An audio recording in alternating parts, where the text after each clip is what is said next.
Before we dive in, I want to give a big thank you to the amazing supporters you see on the screen right now. You make videos like this possible. If you'd like to support the channel and keep content like this coming, consider joining that channel membership, as every little bit goes a long way. What's up, fam? Welcome back to LGA's channel.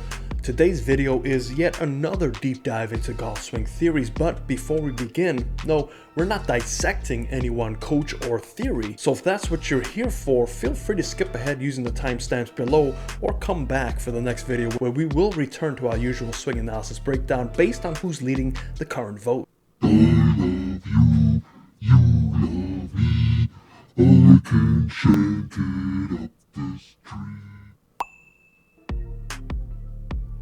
Also, I want to quickly say that we'll be launching members-only content soon where you'll get exclusive educational videos, extra swing breakdowns, and behind-the-scenes lessons. So if you'd like to support the channel and be a part of this growing community, consider joining below. This allows me to keep making the kind of content where I teach you nothing but pure education to help you build your swing based on your cause and effect, not someone else's template. So let's get into this. So let's start here. Golf instruction today feels less like coaching and more like an organized religion. You've got your gurus, your disciples, your secret scrolls, your swing templates, and even heretics, also known as coaches who teach differently. We've got more swing theories floating around than there are types of milk at Starbucks. I mean, seriously, we got stack and tilt, one plane, two plane, the Gankus flow, Morad, Ledbetter, Axiom, Tatheta, minimalist, the gravity golf, natural golf, square to square, left-sided, right-sided, foot pressure, don't move your head versus rotate like you're in a blender. And each one of these comes with its own scripture, its lingo, hashtags, logo, and of course, those loyal followers who will defend it like their 7-iron depends on it. You think I'm exaggerating? Well, go to YouTube and ask, what swing method do you recommend for a beginner? Then grab some popcorn and watch the theological debate unfold like it's a medieval council. Here's the thing. They all promise the same thing, that if you follow their method, you'll be saved from bad contact, liberated from slices, and granted eternal tempo. But just like any religion, they contradict each other constantly. And golf is now like religion in more ways than one. There are thousands of golf swing gods, each theory with its own deity, and yet each one wants you to believe in only one God.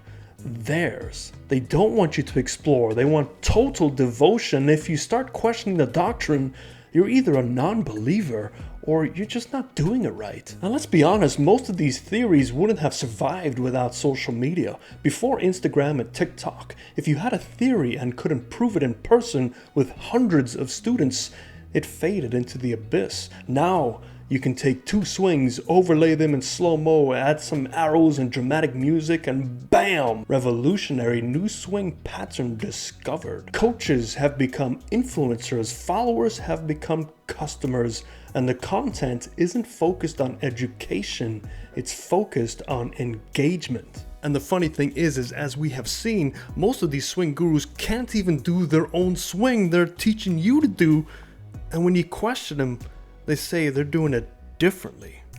What? I mean, we've reached a point where people are arguing whether you should use your glutes or your quads to start the downswing. Look, if you're using your glutes, great. If you're using your quads, great. If you're using both, please tell me what your workout plan is. But let's call it what it is.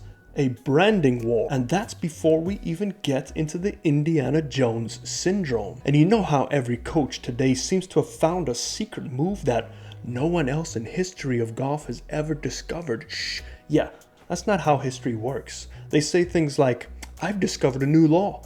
This was lost for generations. Everyone else has been doing it wrong for 100 years. But unless you've got a time machine or a hologram of Ben Hogan personally handing you a manuscript, you did not discover anything new. Golf has been played since the 1400s. The swing has evolved with equipment, not with secrets. That's why I made a whole video breaking down how swing theories changed alongside the gear, from hickory shafts to perimeter weighted clubs due to oversized driver. I'll leave that link in the description below if you really want to check it out, because the truth is It's all been done before. So let's get that marketing pitch and into actual demands of a real swing. Now keep in mind, this is the demands of what needs to occur. You need to load the trail side while maintaining balance. You need to sequence correctly, hips, torso, arms, then the club. You need to rotate without early extension. You need to lag, but only if you can physically maintain it. You need to control club face orientation through the zone within 2 degrees of your path. You need to deliver the face to the ball within a 5mm window. You need to generate force, often 1.6 to 2 times your body weight and ground reaction force, and redirect it with timing and coordination. But remember, those are the rules of human movement. Everything else is up for interpretation. And guess what? No two golfers ever swing the same ever in history since we have been teaching. And all of those factors I mentioned before are all user biased. Some of you can't load correctly, so you have to do it differently. Some of you can't sequence correctly, so you have to do it differently. Some of you can't rotate without early extension. Some of you cannot lag, so you have to create power elsewhere. And some of you physically can't generate the force. So guess what?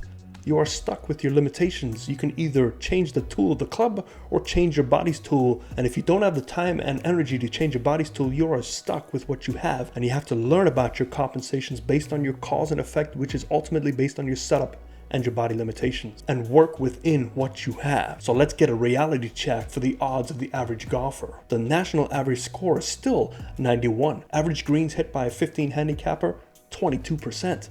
Club faces are open or closed at impact by 4 to 6 degrees for most amateurs. Driver miss usually 1 inch off the center of the club face. Backspin on wedges, not even close to tour level unless conditions are perfect. So even with more swing theories than ever and more access to instruction than ever, we haven't moved the needle at all. And why is this? Because most golfers are being told to swing like someone else, to fit a model, to follow a method. But here's what I believe and what this channel is built on. Don't follow anyone blindly, not even me, because your swing is yours. You need to be on your own journey, guided by someone who knows how to assess you in person, not through a one-size-fits-all YouTube drill. The goal here isn't to give you the move. The goal here is to teach you how to understand cause and effect. More importantly, your cause and effect. If you extend early, why is it? If you hook it, what is the face-to-path relationship and why does it occur? If you sway off the ball, is it a balance issue,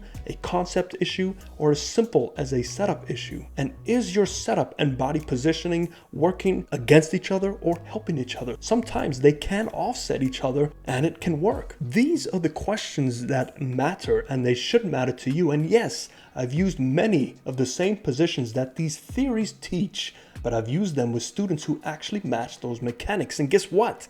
They worked. But that's not because I forced them into the model. It's because I met them where they are. Because the more you marry yourself to a theory, the less you can serve the human in front of you. Now imagine putting all these swing gurus on the same room side by side and you ask them some questions and everyone gives a different answer.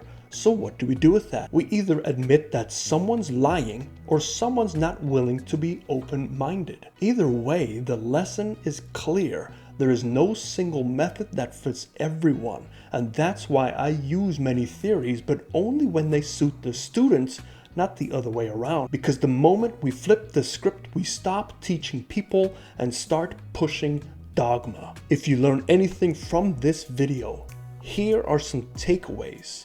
Treat your swing like a fingerprint. Learn your limitations, play within them, keep your goals real, and most of all, enjoy the game. Golf is supposed to be fun. Don't let the rabbit hole of theories steal that from you. And if you made it this far, you probably care more about truth than trends, so I appreciate that. And until the next time, swing free, swing smart, and never trust a man who says he's reinvented the wheel unless he can roll it straight down the fairway. See you next time. Fairways and green.